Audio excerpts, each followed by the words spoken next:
How to develop addiction and obsession. Addictions are widely discussed in modern society as people try to explore their minds to find out the root causes and reasons for their actions. Canadian physician Gabor Maté defined addiction as behavior that gives a temporary relief, pleasure, but in a long term causes harm, and a person cannot give it up despite the severe consequences. This essay aims to discuss how and why the human brain develops addictions like drug overuse, shopping, and power. Drugs come to mind first when one thinks of addiction, but there are many other destructive attitudes. For example, Maté's addiction to shopping and work severely affected one of his patients' experiences and the relationship with his children.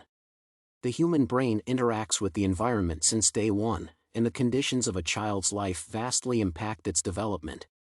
People who experience adverse treatment or abuse in their early years are more likely to have addictions because their bodies become unable to produce the dopamine and endorphins necessary for motivation to live.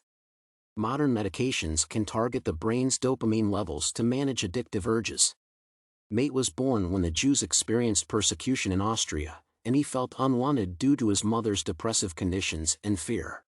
His addictions to work and shopping appeared because he attempted to feel himself needed and loved, and now his children feel a lack of love because he prioritizes work.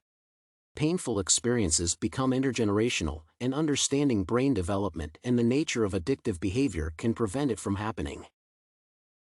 People tend to judge drug addicts because the latter harm themselves to death, but it is necessary to understand that today almost every person has an addiction. Gabor Maté's experience and his study about brain development and childhood traumas can change one's perception of addiction. Humanity needs to look for peace inside themselves instead of making shortcut decisions to get a dose of dopamine and endorphins.